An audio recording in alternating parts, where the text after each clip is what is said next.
अरे अरे अरे, रुको रुको रुको, स्टॉप। तुम्हें चाहिए न्यूज, यहाँ मिलेगा। तुम्हें चाहिए एंटरटेनमेंट, वो भी मिलेगा, बस कुछ सेकंड्स में। अब सुनो ध्यान से। कोची मेट्रो रेल लिमिटेड अब अपने अर्बन फीडर ट्रांसपोर्ट सिस्टम को बड़े स्तर पर एक्सपैंड करने जा रही है। इसके तहत 15 से 17 नई इलेक्ट्रिक बसेस शामिल की जाएंगी ताकि रेल मेट्रो और वाटर मेट्रो सर्विसेज के बीच बेहतर लिंक बनाया जा सके और लास्ट माइल कनेक्टिविटी मजबूत हो। यानी अब लोगों को स्टेशन से घर तक पहुंचने में कम परेशानी होगी, क्योंकि कई बार मेट्रो की राइड छोटी होती है लेकिन उसके बाद ऑटो वाले का एटीट्यूड लंबा होता है। महाराष्ट्र सरकार ने मुंबई मेट्रो लाइन 5 और उसके एक्सटेंशन के रिवाइज प्लान को मंजूरी दे दी है। ये प्रोजेक्ट थाने, भिवंडी, कल्याण और उल्हासनगर के बीच कनेक्टिविटी सुधारने के लिए बनाया जा रहा है। अब इसकी कुल लागत बढ़कर लगभग 18,131 करोड़ रुपये हो गई है।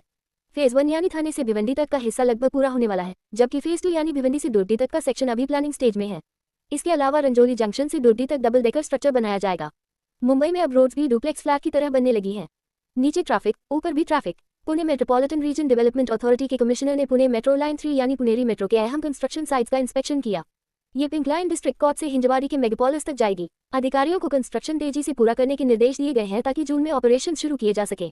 नोएडा मेट्रो रेल कॉर्पोरेशन ने एक्वा लाइन एक्सटेंशन प्रोजेक्ट्स के एलिवेटेड सेक्शंस के लिए जनरल कंसल्टेंट नियुक्त करने हेतु बिड्स मंगाई हैं। ये प्रोजेक्ट सेक्टर 142 से बोटैनिकल गार्डन और डिपो स्टेशन से बोरकी मल्टी मॉडल हब तक जाएगा। इस कंसल्टेंसी कॉन्ट्रैक्ट की एस्टिमेटेड कॉस्ट लगभग 75.56 करोड़ रुपये रखी गई है। कंसल्टेंट का काम वैसे इंडियन फैमिली के उस रिश्तेदार जैसा होता है जो हर काम में बोलता है, तुम हटो, मुझे एक्सपीरियंस है। Uttar Pradesh metro rail corporation limited ने Lucknow metro phase 1B project के ईस्ट वेस्ट कॉरिडोर यानी लाइन 2 के लिए 45 स्टैंडर्ड गेज मेट्रो कोचेस और सिग्नलिंग सिस्टम्स खरीदने का टेंडर जारी किया है। ये कॉरिडोर चरबाग रेलवे स्टेशन से वसंत कुंज तक जाएगा। लखनऊ की तहजीब अब मेट्रो में भी दिखेगी। पहले आप उतरिए, नहीं पहले आप, और पीछे लोग गेट पकड़े खड़े रहेंगे। लाइक करे, शेयर करे, नीचे कॉमेंट करो और सब्सक्राइब करो। जल्दी से आगे बढ़ते हैं। महाराष्ट्र मैरिटाइम बोर्ड ने नॉर्वेजियन मैरिटाइम टेक्नोलॉजी कंपनी हाइकिस के साथ वाटर मेट्रो प्रोजेक्ट लागू करने के लिए मेमोरेंडम ऑफ अंडरस्टैंडिंग साइन किया है। इस प्रोजेक्ट के तहत 21 ऑपरेशनल रूट्स पर वाटर मेट्रो चलाई जाएगी और 21 नए टर्मिनल्स भी बनाए जाएंगे। भारत में अब कम्यूट इतना एडवांस हो रहा है कि कुछ साल बाद ऑफिस लेट पहुंचने का एक्सक्यूज भी क्रिएटिव देना पड़ेगा। सर ट्रैफिक नहीं था, आज बोर्ड पंक्चर हो गई थी। महाराष्ट्र सरकार ने 134 किलोमीटर लंबे 4 लेन हाईवे प्रोजेक्ट को मंजूरी दी है जो नेरल से शिरूर तक जाएगा। ये हाईवे नेरल, वानरेपेट, शिरोली, पबल, मैल्थन और शिरूर से होकर गुजरेगा। इससे मुंबई, पुणे, मराठवाड़ा और अहिल्यानगर के बीच कनेक्टिविटी बेहतर होगी और जवाहरलाल नेहरू पोर्ट ट्रस्ट तक डायरेक्ट हाई स्पीड लिंक भी मिलेगा। भायंदर और वसई को जोड़ने वाले लंबे समय से अटके ब्रिज प्रोजेक्ट को अब नई रफ्तार मिली है।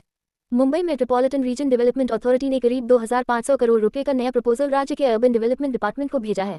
मुंबई में किसी ब्रिज प्रोजेक्ट की खबर सुनकर लोग खुशगम और इमोशनल ज्यादा हो जाते हैं, क्योंकि कई लोग बचपन से वही अनाउंसमेंट सुनते आ रहे हैं। उत्तर प्रदेश जल्द ही अपने नॉर्थ साउथ कॉरिडोर प्रोजेक्ट के तहत 2 अहम हाईवे स्ट्रेचेस पर कंस्ट्रक्शन शुरू करने जा रहा है।